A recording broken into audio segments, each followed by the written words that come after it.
to the republic for which it stands, one nation, under God, indivisible, with liberty and justice for all. Thank you. You got out in the nick of time. Larry's come all this way on volunteer. You get paid for it. Came across just to that ad. That's what you're doing, telling us all about it. Didn't he pay for his breakfast? Yes, I paid for his breakfast. Oh, then he gets paid. Yeah. I'm your county assessor. So I'm here. I'm on the clock 24/7, and I'm happy to be here. Do you want me to use? Can you guys hear me? Not over that top. Okay. Again, my name is Larry Ward. I'm the Assessor County Clerk Recorder. I'm basically your Assessor County Clerk Recorder because you elected me twice. I thank you very much. I've been with the office for about 35 years and became the assessor in 2005. And anyway, what I'd like to be able to do today, and I know you're not going to be able to see, and I apologize, is give you a kind of an overview of the office, what we do. Also, maybe touch on a few things like the fire fee and a couple other things that I know are probably near and dear to your heart. You may have some questions on the fee increases that were recently approved by the Board of Supervisors. But really what the crux of my presentation today would be to talk about property values. I think everybody here knows that we've seen probably the worst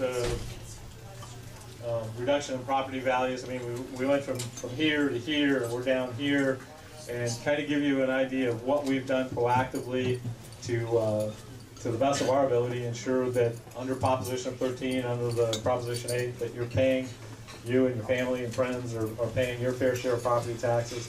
A little bit about what we see on the horizon and what that impact has for you if you recently bought your home. And then as we go along, I guess if you have questions, more than happy to take them. If you have specific questions relating to, say, your property, you have a particular question that may not be generic to everyone here, Peter and I will be here afterwards, and we'll take as long as we need. And with that, let me introduce my assistant assessor, Peter Aldana. Peter is in charge of all the appraisers for the office. So whether it's commercial property or vacant land or homes, they basically report to Peter. I haven't done an appraisal in a long time, so I'm probably not the best one to be answering questions when it comes to valuation issues. But with that, I'd like to go ahead and get started.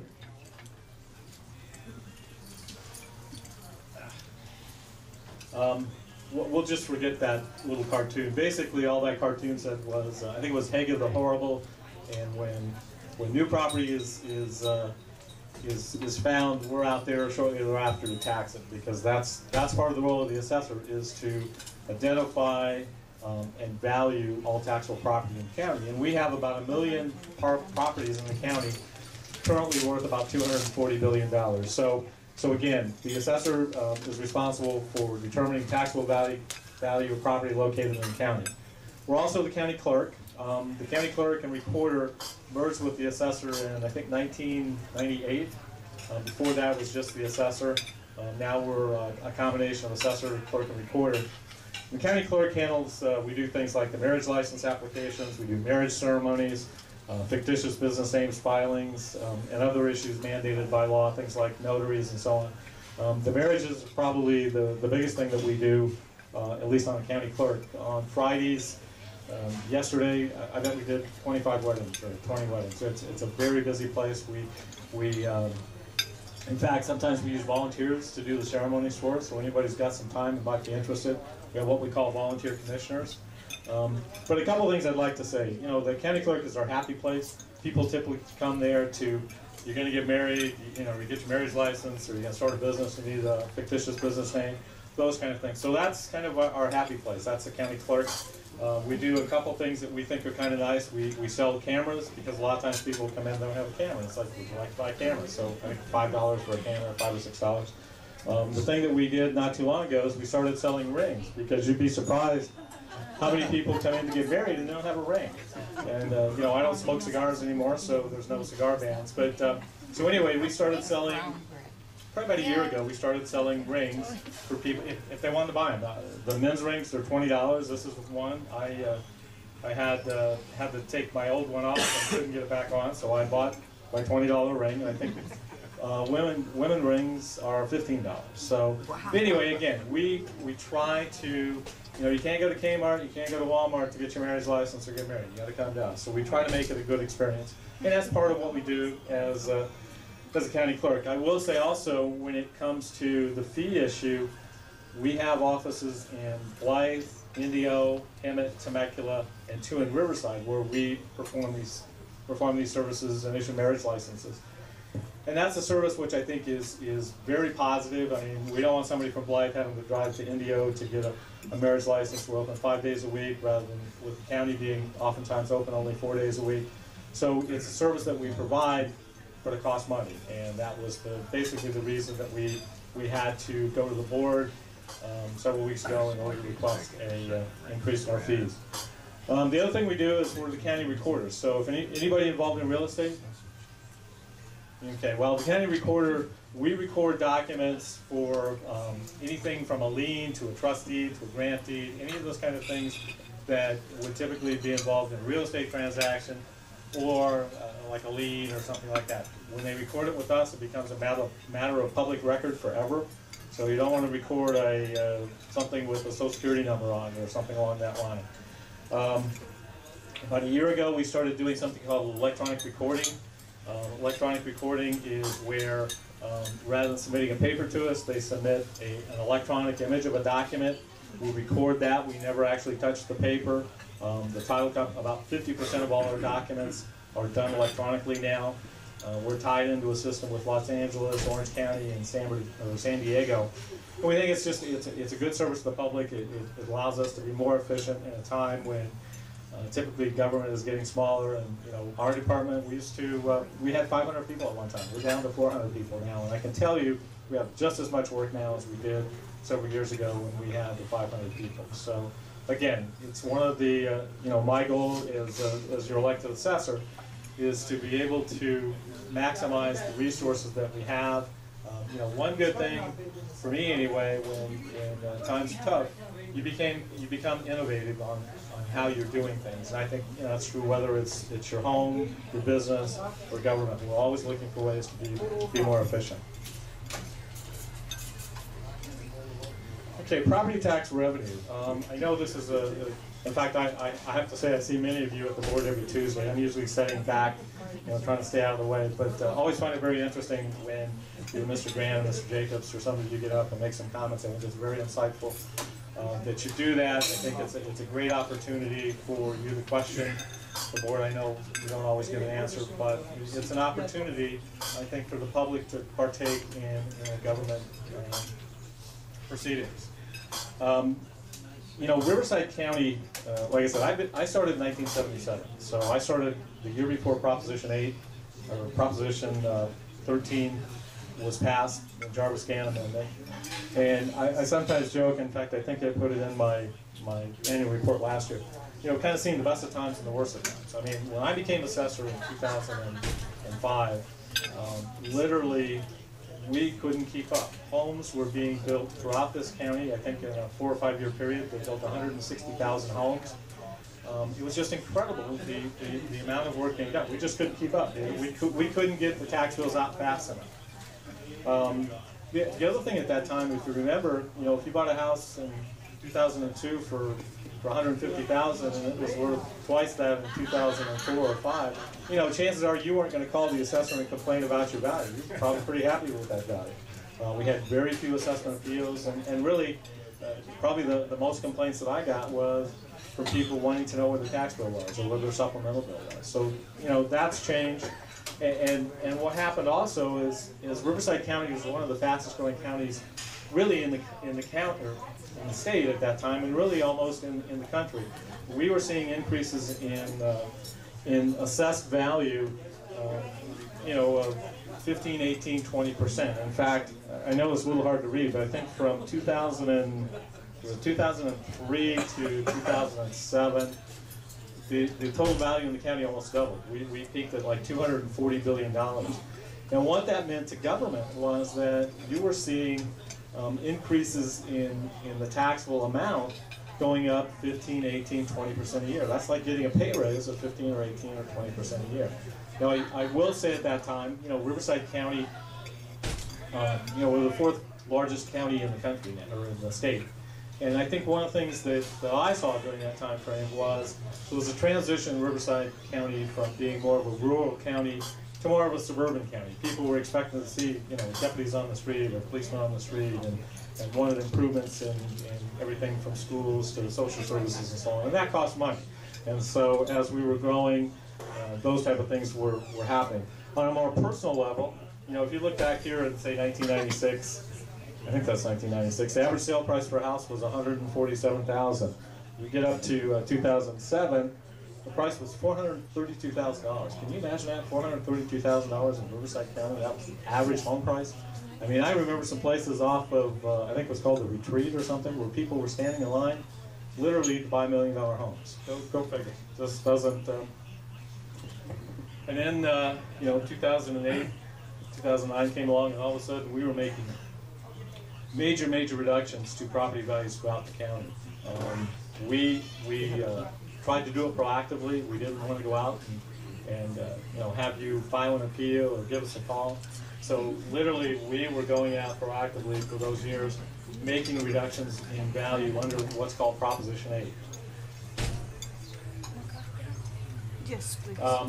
I've got a graph that will hopefully go into that a little bit more and try to explain what it is. I did want to, just so you know, this is, I think, last year's Riverside County allocation of your property tax dollars. So, and I won't tell you, I forgot my wallet today. It really was unintentional. But if you take the property tax dollar and look how it's split up, education gets almost 50%. So education gets almost 50% of your tax dollar. Redevelopment gets 28%. So if you were ever interested why the governor and folks went after redevelopment, is they were getting 28 cents on every tax dollar. And I think Riverside County, I'm not positive, but I think we were one of the higher ones as far as the allocation. And Haruka Valley was the highest out of Riverside County. Okay, Ms. Anderson, okay.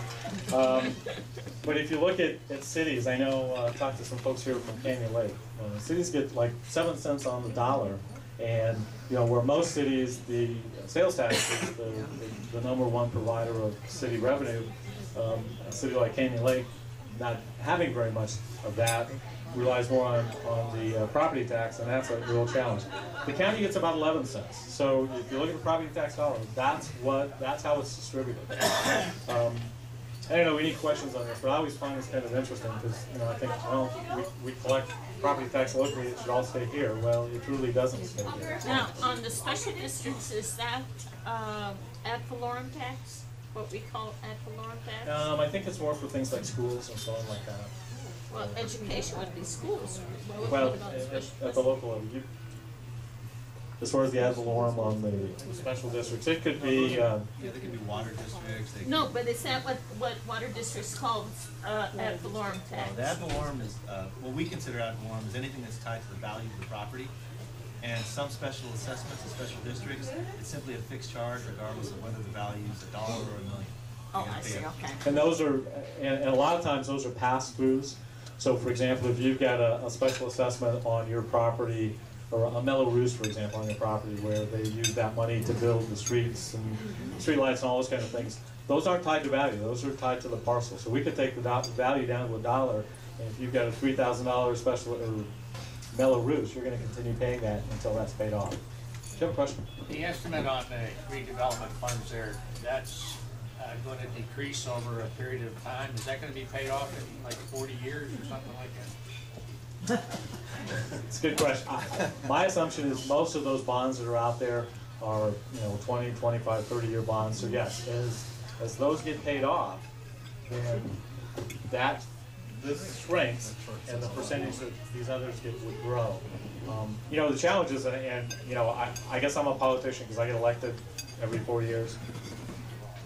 But I will tell you, it's going to be interesting to see how senior centers and parks and fire stations and so on are built, because in the past they've been they've been using redevelopment money to do that. So I don't know, I think that's gonna be a challenge across the board, Ms. Anderson. I think it's gonna be a challenge for the board of supervisors, for the city council, for, you know, everybody. And maybe we get to a point where you pay for the services you want. We were talking about Canyon Lake, where I guess last year, or the year before, they had a ballot initiative to add addition, and that was add additional firemen, I think it was, or police or whatever, and it got voted down. So it may be a situation where, you know, we continue to have more control on it.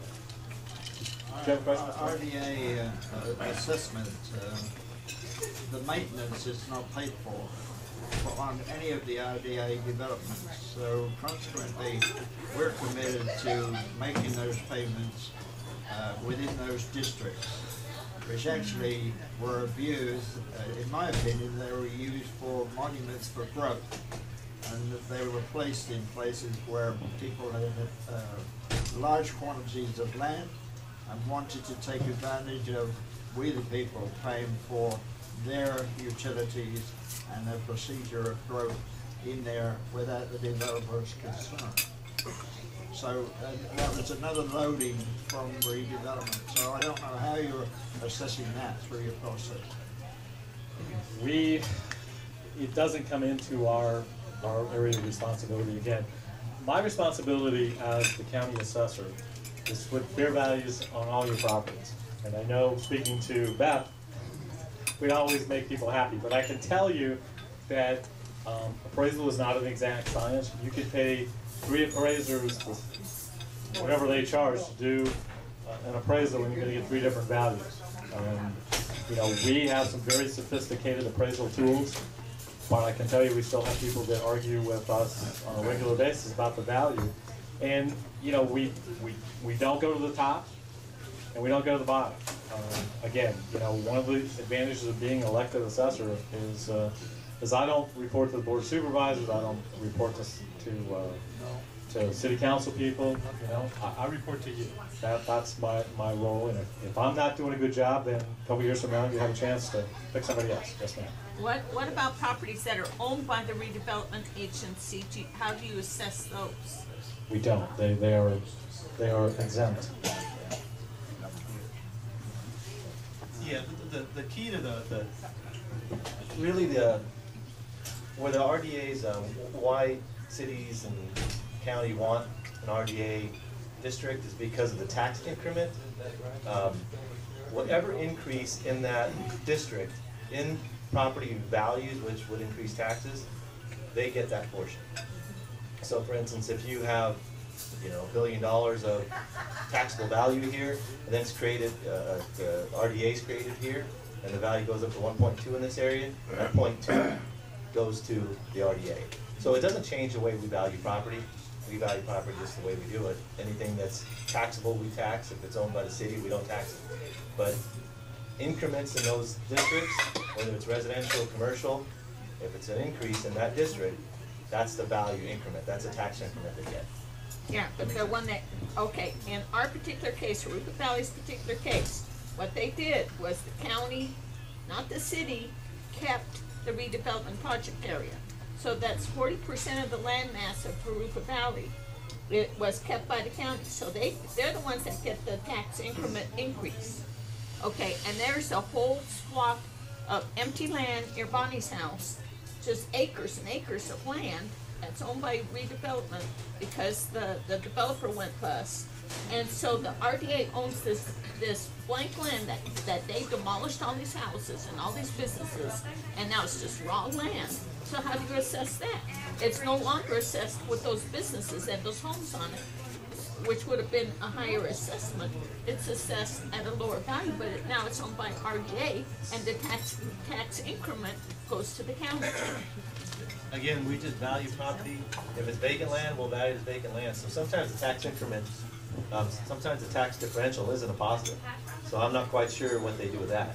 So if we, you know, there's some differences though. I mean, if you have a piece of property that had a small house on it and had a 1978 base year value of $50,000, and then it gets changed in ownership to some developer, and we value it at $100,000 now, well, that's an increase. The property value with that house might have been $150,000, but because of Prop 13, it was still valued at low value. So it just depends. But it wouldn't change our approach to valuation. Whatever the use of that property is, that's how we value it. And I think you can see we're sort of getting out of our area of Okay, expertise. yeah, I can tell you though that when Menifee Valley, for example, we're going to vote on City Hill. I went out to several of the meetings with Supervisor Stone, and the question was, are my taxes going to go up, or are you going to assess our property different because we're now in a city versus the county? And the answer to that is no. We assess property throughout the county based on fair market value. All right, question? Yeah, if there is no tax increment, how does the redevelopment debt get paid back? You know what? I don't know. Sorry, I just don't know, and I don't want to venture a guess. Approximately what percentage of our population in this county lives in cities? I think the last number I heard was about 400,000 people living in the county area. And the county is about, what, 2.3 million, so whatever that works out to, less than 20%. So they're really getting a very small slice of the property taxes for the city. Well, compared to 100%, yes. Yeah. You have a question? Yes, if the increment, the tax increment goes to the redevelopment, then doesn't that mean that the county will never get a tax raise from that property until the redevelopment is paid off or goes away? I mean, how does the county get any increases? It won't. Well, I Whatever think the base rate what you said is, as those bonds get paid off, then additional money will be available for spreading out. But No, again, I don't mean what's available. What I mean is, okay, let's say my taxes are, I don't know, $500 a year, okay?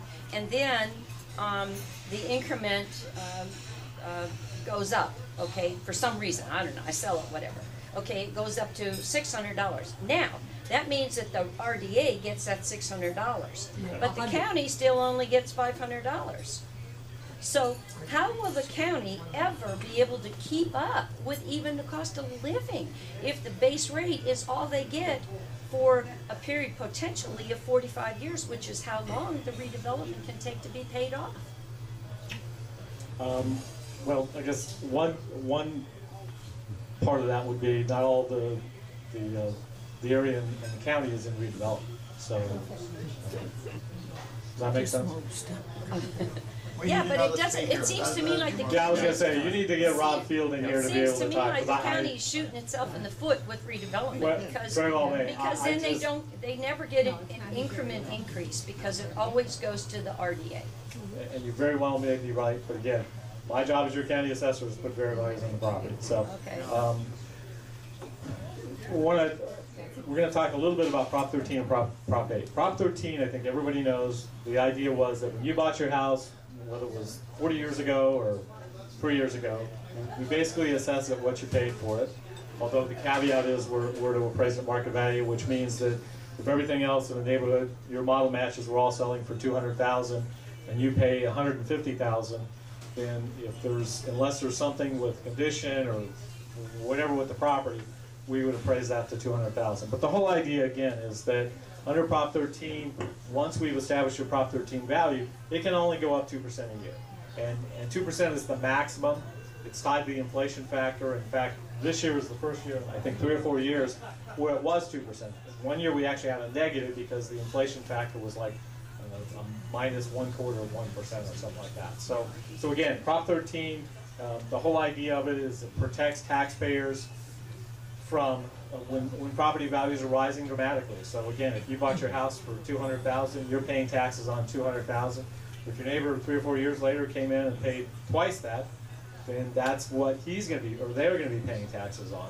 That's Proposition 13. That's what we passed 30-some years ago, and it's been Supreme Court. The Supreme Court ruled that it's legal. The fact that you could have 2 people living right next door to each other paying different values in taxes. That's just Prop 13. The problem with Prop 13 is if you bought your house in 2005 and paid $300,000 for it, or whatever you paid for it, and it's now worth $150,000, you don't want to be paying taxes on $300,000, right?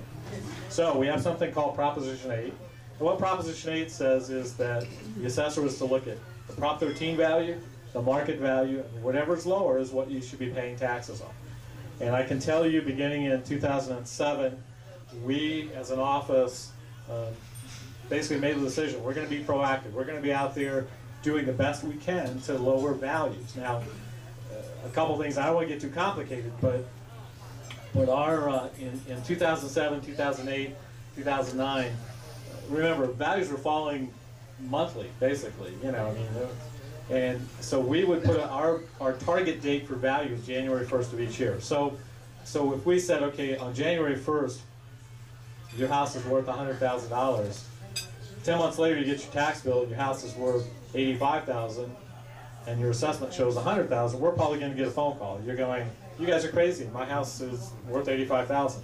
But because under Proposition 13 and Proposition 8, our date of value is January 1st of each year, it was a real challenge during those time frames, 2007, 2008, when values were going down incrementally almost monthly. So that's been a challenge. The other is just the sheer numbers. We have about 100 appraisers, and we looked, the last several years, we've looked at any and every, any residential property, and that can include mobile homes, condos, whatever, that sold after 1999. So if any of you in this room bought your house after January 1st of 1999, we have automatically reviewed it.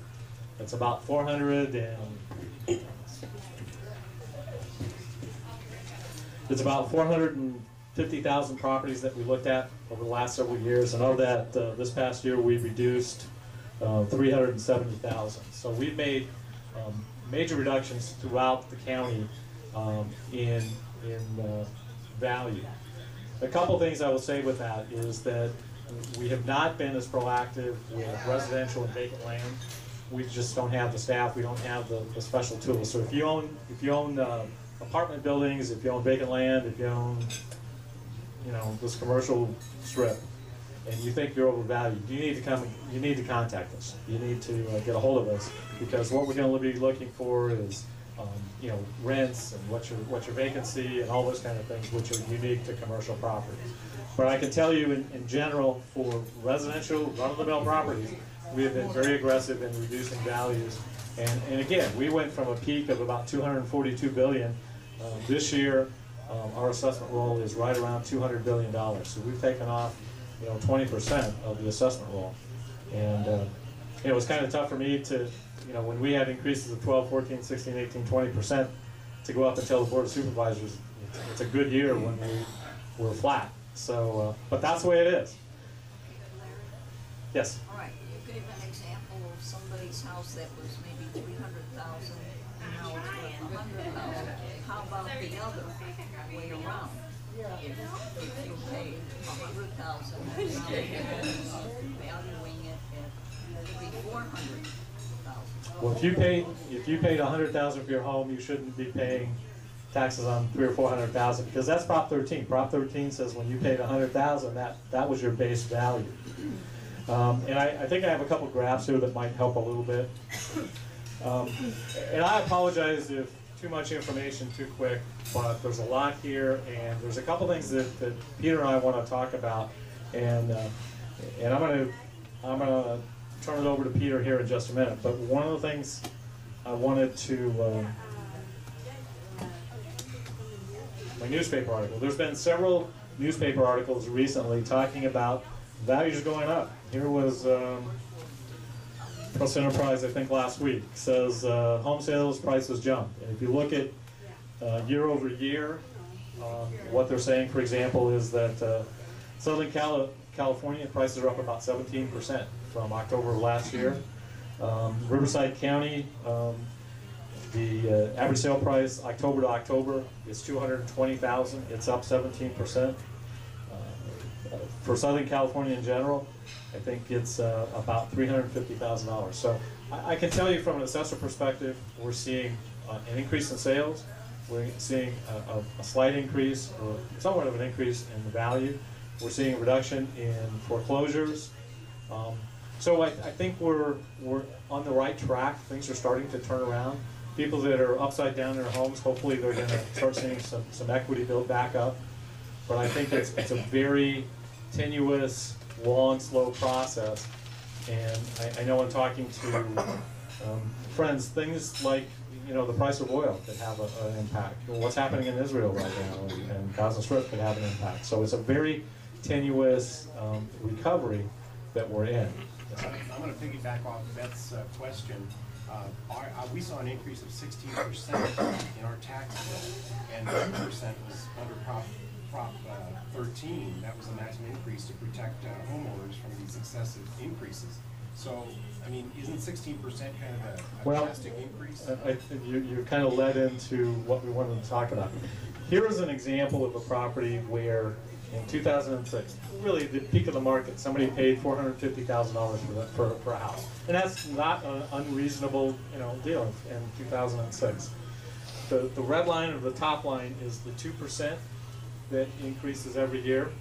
The dark line is the market value of this property each year since it was purchased back in 2006. So 2007, you can see it was under $400,000. The tax bill should have been based on the $400,000. Because remember, we're looking at what's the lower of the two. In 2009, here we're down to $275,000. Market or the Prop 13 value is, you know, $475,000. So look at that differential. Somebody's paying taxes or should be paying taxes on, say, $275,000 when their Prop 13 value is over $450,000. Now, the challenge, and I'm going to turn this over to Peter, the challenge is that if you're in that situation, where do you go? Oh, there you go. If you're in that situation, if your Prop 13 value is here, and this is the market value of your property, that's a temporary reduction. And that's not tied to the 2% because you are not paying the taxes up here. And so what I want Peter to talk about is what the trend is that we're starting to see and what's going to happen to people who bought their home in 2005 and 2006 and when the market value starts going up. So with that, Peter, go ahead. Thank you. I get the good part. I get to talk about when the property's going up and your taxes are going up a little bit. As Larry said, Prop 13 really says that you're going to pay the lesser of two values, either current market value or your Prop 13 value. So the last year, we've been seeing about countywide about a 12% increase in median sale price. So, for instance, if you were down here at that $275,000 level last year, there's a pretty good chance that we're going to appraise that property at something higher than that $275,000. And that could be more than 2%, because Prop 13, the 2%, only protects you on that base year value. It doesn't protect you at the Prop 8 value. So that's what we want to make sure that we're getting out and passing that message on, that you may see a tax bill that's higher than 2% than last year. It should never increase, beyond the Prop 13 level as it factors up. So once this value comes up and intersects here, you'll be back to the Prop 13 value. Andrew, just like you were proactive before, right. And I think that was a big help, by the way. I think that was a right decision that was made up at the tax assessor's office, reducing all the values in one one right. time. But now, under Prop 13, the purpose of Prop 13 was to keep, we all budget. We all budget so much for different expenses in the household. When you're taking you're going back and assessing us with a large hit like that, it's going to affect us. And I think the purpose of Prop 13 was to control that, so you wouldn't affect taxpayers. And so anyway, that's just to give you some feedback. Yeah, we do what the law tells us to do, so we're not going to break the law. Absolutely. We're going to say if Prop 13 said do that, and then Prop 13 says always look at market value versus Prop 13 value, that's what we're going to do. That situation came up back in the late 90s when the market started to return last time. We were slow to react. We didn't have the tools we have now. So for a few years, we were kind of flat in our assessed value, when really market value is going up 2 or 3% a year. So by the time that we got that accurate value, we suddenly gave somebody a tax bill of 20% more. And they said, whoa, how can you do that? And we said, well, we kind of missed out on those other years, but this really is your current market value in our opinion. So all we're gonna try to do is accurately assess property value each year, and there's nothing in revenue taxation code or tax law that allows us to do anything other than the Prop 13 value or current market value. There is no other in-between value, proportionate value that we can go to. Those are our two options. So that's my teams, my groups, you know, marching orders, whether it's going up or going down. We don't take revenue into account. We just tell our appraisers, get that idea out of your head. You're not revenue generating people, or we're just appraisers, and keep it at that. But I think you bring up a very good point, because it is a challenge. I can tell you, we've got people that have had this value down here. In other words, their market value is substantially less than the Prop 13 value. And they've been paying these taxes on this amount for several years. That many people have impound accounts. You know, could be young families, could be old folks. I mean, you know, it's a situation where all of a sudden, if this goes up even 5% or 7%, remember, it's got to get all the way back to here. So as an example, if you had a home that you paid $400,000 for, and we've now assessed it down to say $200,000, think about it. That house has to double just to get back to the Prop 13 value. So that means that for years to come, if the market gets back to a normal 5 or 6% annual increase, which we've seen in the past, those taxes bills could go up 5 or 6% a year. So I can tell you, the assessor is going to be in the eye of the storm. I was in Sacramento on this Thursday, and I'll be the incoming vice president of the California Assessors Association. And we meet with the State Board of Equalization once a year, and I got a chance this year to speak. And I said, look, you know, we need to get in cooperation with the State Board of Equalization and whoever else, we need to get this information out, because people, you know, if they've had this tax bill here for a long time, and all of a sudden you get a 16% increase, it's like, what's going on? And it's a real challenge. It's a challenge for us. It's a challenge for you. And like I said, we're going to do our best to try to get the information out. That's why I appreciate being invited to come out here and speak, because you folks, for the most part, are people that are active in your community. You talk to people. People look to you for knowing what's going on. I get out as often as I can. Peter and I, we get out to chambers, we get out to real estate groups, because those are the folks, especially if you're a real estate agent. I mean, you know, if I'm buying a house, I'm looking at you as a real estate agent as the expert. You need to tell me what's going on. If I've got a $3,000 or $4,000 special assessment, you know what? I need to know about it right then. I don't want to wait till I get my tax bill and find out that my impound account is, you know, $300 a month too short. I need to find out now. And so again, we do what we can to try to get the information out. But Prop 13, Prop 8 are tough to understand sometimes. But it's a law, and that's what we work under. And until they change the law, that's the way it's going to be. And I can tell you the 2% issue, you know, versus 16, that's gone to the Supreme Court. Supreme Court said that's valid until you get up to here. That you're not capped at the 2%. So that's already gone through the legal system. So I don't think that's going to get changed. You have a question? Yeah. When you assess a property, you assess the property and you assess the house on the property, right? Yes, ma'am. And it's assessed as the age of the house, or how is it? We take all those things. I mean, it's no different. I mean, our appraisers do mass appraisal, but it's no different than the guy you paid $400 to come out and take pictures or whatever. We have all the detail on your home. We know what all the sales are. But again, it's not an exact science. You can have 3 appraisers look at comps in a house, and they come up with 3 different values. Again, we don't go to the top. We don't go to the bottom. I'm just looking at the fact that the house next door is your house up the street was like 4 years old. Our house was moved from Ball Road when we built Disneyland, cut in half, brought up, Wow. Wow. and put back together. We So should it's assess like that one really high, because it's got Orange 1931. County roots, right? It's an old farmhouse. Well, I'm sure for the appraiser, that was a challenge. You know, the other problem that we have, and I know I'm probably, you guys just, I know USC and UCLA are on today, so you guys just tell me to shut up, turn the mic off, I'll go home. But I think it's, you know, one of the challenges that we have as far as appraisers right now is, you know, in good times, if you have a bad sale or a foreclosure or a bank sale or a distress sale, you don't take that into consideration.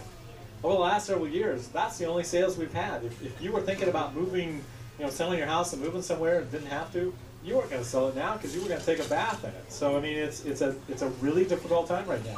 I do think we're starting to see that turnaround. We go every time John Husing speaks. We try to see him at least once a year. Chris Thornburg, we see. Whenever we can go out and try to find out what's happening, we go to Cal Quality Pomona for their quarterly real estate update. And, again, what everybody is saying is that things went down really, really quickly. And in the past, they tended to come up pretty quickly. This time, they came down really quickly, and it's going to be like a check mark. It's going to be a long, slow process coming up. So that's why chances are, unless something really unique happens, this value's not going to jump up to here in a couple of years. It's probably going to take several years to do it. But what that means is that the tax bill that you get is going to go up that little bit every year until it gets here, and that would be the cap. Will it ever get there? God willing, yeah. Not like it was though. I mean, it was so. Oh, I don't think we'll ever. Who knows? If I had that crystal ball that was really good, I'd probably be doing something else. But I do think that California is a good place to live. We got good schools. Look at the weather. I mean, it's a really good place to live. There's good reasons why Riverside County was one of the fastest growing counties in the country over the last census. Doesn't mean I like everything that's going on, but Riverside, I've raised 4 kids, I got 3 grandkids. It's a good place to live, and I probably won't ever move. And I think, real estate is part of it. If you look at the average sale price of a home in Orange County, it's like, I think Los Angeles is 341, San Diego is 350, Orange County is I think over 400,000. The average home price in Riverside County is like 210. So, that's why people come out here and live. So I think we're going to continue to see that. Probably means home prices are going to go up, but I don't think we're going to see the increases that we saw in the past. I think I know the answer to this, but how much of this policy, the Prop 13, Prop 8 policy, the increase in 60%, what kind of an effect does that have on foreclosures? And after you answer that question, I have a follow-up question. What was the question? I don't know what the direct relationship on foreclosures, but I can tell you as a county recorder, we see notice of defaults, we see notice of trustee sales, we see trustee sales, and those are down substantially from what they were in the past. Now, I think we all hear about the shadow inventory where, somebody hasn't paid a tax bill for a year and they haven't filed a notice of default. I'm sure there's some of those out there, but I can tell you, at least from our perspective, the notice of defaults, which are typically filed when somebody has missed a payment for a certain amount of time, those are way down. Just a secondary part of that question. Has there been any discussion up in Sacramento about the fact everybody's because of the economic conditions in the United States and foreclosures or so on and so forth, even though they're improving and people are trying to keep people in houses, has there been any discussion about perhaps reestablishing maybe for a short period of time the Prop 13 rates just so there's not that shock in people's property? When you start talking about messing with Prop 13, it's like political death. So you just don't go there. You just don't. Sir, can you have the microphone close to the person asking the questions? Or just repeat the question. Okay, I'm sorry. His question was what impact the foreclosures are having on current value, and I don't think there's a direct nexus. And also, his question was whether or not we're going to be seeing any change in Prop 13, and I don't think that's going to be the case. I have 2 quick questions, and they're kind of yes or no questions. Or one of them is. And if it's something you're going to cover later, just let me know. If you refinance your property, does that affect your Prop 13 value? No. Okay. I like those questions. Easy question. The other question is, when you receive your tax bill, is there a time limit to file an appeal? Yes, you have until November 30th to file an appeal. Okay. Okay. Thank you. Okay. I promise I'm almost back. Here's just an example, real quickly. If we reduce the value from $450,000 down to $275,000, you can see the reduction in taxes is a couple $100 a month. Multiply that by 400,000 properties, and you can understand why a lot of counties are laying off teachers, or city districts are laying off teachers. They're closed on Friday. the services, the longer wait when you go in to get served. I mean, it's just, it's across the board. And I really, you know, people that are on city councils and school boards and all that kind of stuff, the real challenge of dealing with these real world issues of less money and more requests for services. So they need all the support we can give them. Real quick, and then I'm just about done. I want to talk about, and I assume most everybody here has owned a home for quite a while. I've owned my home since 1987 or 88. And I can tell you, and I guess this needs to be positive, Prop 13 has been a good thing for most of us, especially if you've owned your home for a long time. If I bought my house at, say, $100,000, again, here's the Prop 13 value, you know, that 2%. So over 22 years, maybe I'm up to 160,000, whatever that 2% is for 20 years. But I can tell you, when my neighbor bought a house for $500,000, he did, okay. My condolences. No, I just, you know, I'm sorry, that I shouldn't have said that. But when my neighbor paid $500,000 for a house, he was paying taxes on $500,000, and I was still paying taxes on $130,000 or $140,000. Prop 13 has been a good deal for most of us for a long time, and I think will continue to be. And I know when your house was worth $550,000 and now it's only worth, you know, $250,000, it's like, how can my taxes go up? Well, that's the Prop 13 and the 2%. So, you know, I just don't think when it comes to changing Prop 13, I just don't think it's going to happen, at least not in my career time. But again, for most of us who have owned properties for a long time, Prop 13 has been a good deal. A couple other things I wanted to mention real quick is that most of any kind of senior citizen exemption exclusion has gone away. The governor did away with that several years ago.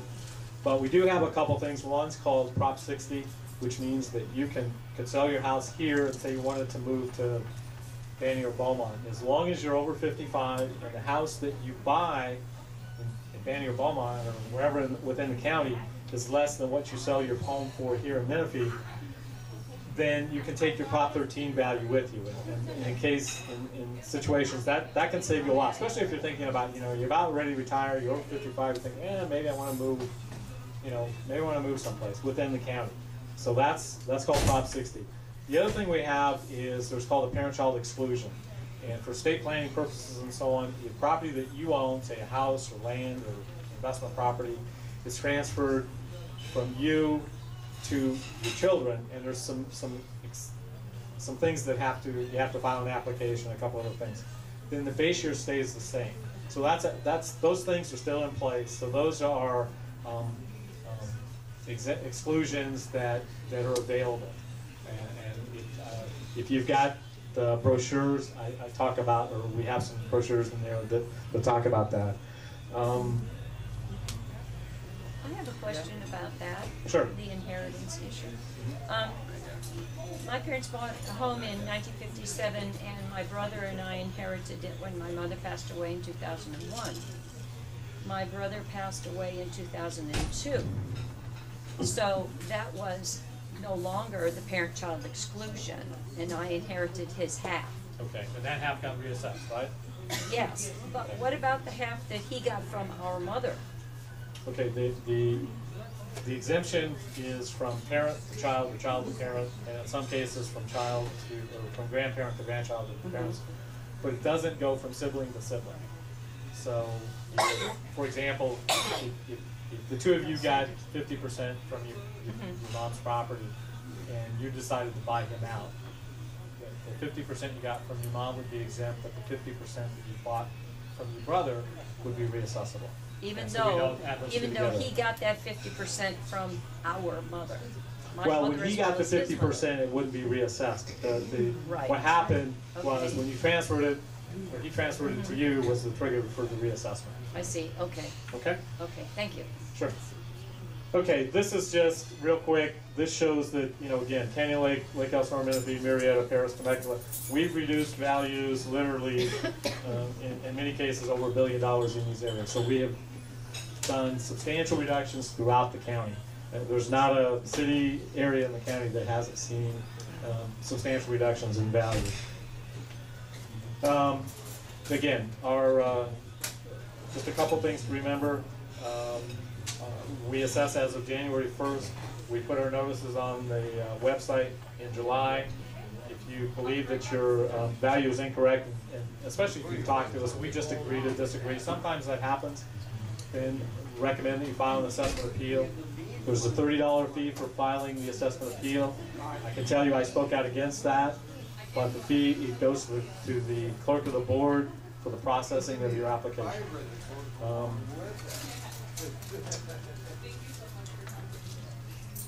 One more thing. Fraud, I think we all, in fact, there was an article in today's paper about a multi-million-dollar fraud case that the DA is handling. And, you know, every time you turn around, there's some kind of, somebody trying to make money on a deal. We had a situation for a while where people they wanted you to pay $100 to get your value reduced. We automatically did it and they got $100. More egregious than that was we had a situation about a year and a half ago where somebody was sending out official-looking letter saying you need to have a copy of your deed, and we'll charge you $150, right? Well, I don't know how many people they got to send in $150 to get a copy of their deed, but you know what that company did? That company came to us, got the deed for $10, and then sent it to you. I mean, we worked with the DA. Those people are being charged for fraud because they acted like they were acting on our behalf, and they weren't. But I can tell you, it seems like every time we put something down, something else pops up somewhere else. One of the things we started doing on September 11th, because we're the county recorder, and hopefully to get a leg up on fraud, is we do something called the courtesy notice. So if, say for example, you take your husband or wife's name off title and a document is recorded, we send a copy of that document along with a letter to you saying this document was recorded against your property. If you know you recorded it, everything's fine, throw it away or whatever. If you don't, you either need to contact us or contact the DA because something fishy is going on. And we've had several investigations started with the district attorney based on that. We think it's pretty successful, and we're going to continue doing that. Finally, just remember December 10th, your first installment of your property tax is due, so make sure to get it in on time. You don't want to get a penalty. And with that, I'm pretty much done. I'd be more than happy, Gary, to stay around and answer individual questions. If anybody's got general questions, you guys won't hurt my feelings if y'all get up and leave. So, but again, thank you very, very much for having me here. I appreciate it.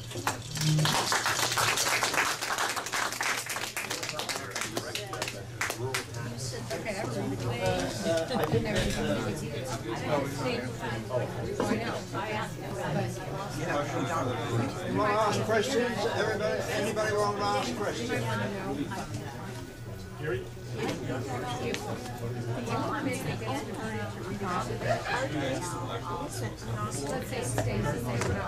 If there are no other questions that have been answered as yet, is there anybody that needs to ask questions? No? Okay, then we'll call that closed and appreciate the fact that